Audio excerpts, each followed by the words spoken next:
ओम शांति।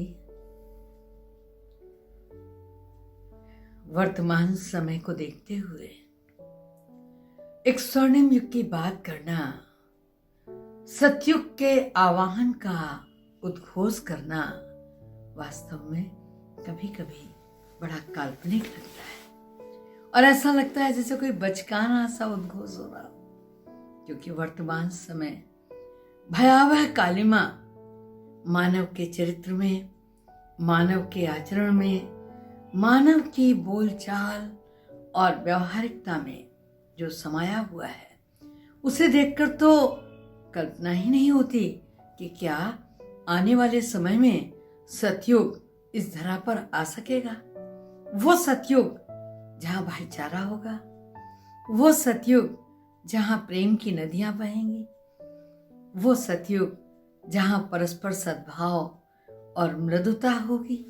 तो ऐसे सुंदर स्वर्णिम वातावरण की बात करना निस्संदेह एकाएक तो कल्पना लगती है, लेकिन जगत नियंता ने इस महाकाल चक्र में जो समय विभाजित किया, सतयुग, त्रेता, द्वापर, कलयुग, आज वर्तमान समय भले ही चारों ओर आंधियां अनैतिकता की हो, भले ही कालिमा हो दुराचरण की, लेकिन परमात्मा ऐसे ही अधर्म और घोर झंझावात में इस धरा पर आकर स्वर्णिम युग की स्थापना करते हैं। ये वो समय है जिसका शास्त्रों में गायन है कि कलयुग का अंत और सतयुग की आदि, ब्रह्मा की रात्रि का अंत और ब्रह्मा के दिन का शुभारंभ।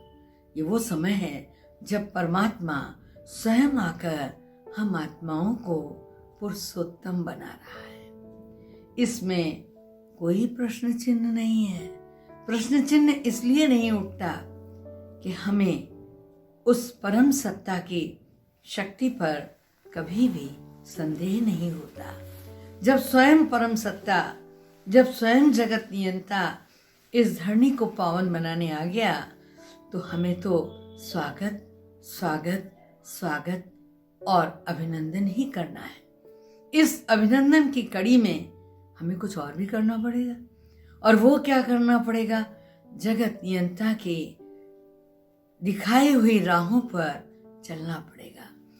राहें कभी चलती नहीं, राहों पे चलने वाले मुसाफिर हुआ करते हैं। जब हम आध्यात्म का दामन थाम लेते हैं और आध्यात्म पथ पर चल पड़ते हैं, उस जगत नियंता की बताई गई बातें हमारे जीवन में चरित्र का निर्माण करती हैं। संसार परिवर्तन का अभ्यस्त है और मानव भी परिवर्तन का अभ्यस्त है। न केवल अभ्यस्त है वरन स्वागत भी करता है। अगर आप थोड़ा सा नजरें घुमाइए तो आप देखिएगा, रात्रि के बाद दिन का स्वागत, तंद्रा के टूटने के बाद इंसान नई ऊर्जा के साथ खिलते हुए फूल की तरह करता है। आप देखिए, कोई पुरातन चीज चलन से बाहर हो जाती है तो नई चीज का स्वागत बड़े खुले हृदय से करता है। लालटेन आई, लैंप आए, बल्ब आए, उसके बाद आपके हाइलोजन आए, उसके बाद एलसीडी आए और हमने हर एक का वेलकम किया। आज जिधर देखो उधर एलईडी की चर्चा होती, कल को इसके बाद भी कुछ नया आएगा और हम उसका स्वागत करेंगे। तो परिवर्तन अवश्य संभव है और उस परिवर्तन का स्वागत, तो ये कालिमा से प्रकाश की ओर का सफर हमको और आपको मानवता के नाम पर करना होगा। यदि हम चाहते हैं कि हम उस स्वर्णिम संसार का आगे बढ़कर स्वागत करें, तो आइए छोटे छोटे से परिवर्तन है। अगर नजरें बदल जाएं तो नजारे खुद ब खुद बदल जाएंगे। जरा सा थोड़ा सा पलट कर तो देखिए, पहले भी सतयुग था, पहले भी मर्यादा पुरुषोत्तम राम का राज्य था, पहले भी लक्ष्मी नारायण इस धरा पर थे। यहाँ कहीं मोहन की बांसुरी में बजा करती थी। तो जब हम इन चीजों को देखते हैं और उस कालचक्र में उसकी पुनरावृत्ति के समय का चिंतन करते हैं तो निस्संदेह आने वाला समय सतयुग होगा। लेकिन उस सतयुग के अंदर वो देवात्माएं कहाँ से आएंगी? क्या कहीं पर कोई मार्जिन है? परमात्मा ने कोई कॉलम वीवीआईपी का अलग रखा हुआ है? ऐसा नहीं है। हमको और आपको पहल करनी होगी अपने संस्कारों को परिवर्तन करने की। हमें लेवता की जगह देवता बनना सीखना होगा। और ये देवता बनने के लिए सबसे पहले मन के अंदर प्रेम का संचार करें। जब आप प्रेम का संचार करेंगे तो ये गुनगुनाती हुई हवाएं आपको प्रेम का संदेश देती हुई नजर आएंगी। जब आप उधर रुख करेंगे तो चिड़ियों की चहचहान में नैसर्गिक गान कलरव कुंजन बनकर आपके कानों में गूंजेगा। और परमात्मा हम बच्चों से यही चाहता है कि हम अपने अंदर दातापन का एक ऐसा मनोहारी भाव लाएं कि बांटते चलें, बांटते चलें। बांटने के लिए पूंजी चाहिए, प्रेम की, आनंद की, कल्याण की, शांति की, परोपकार की।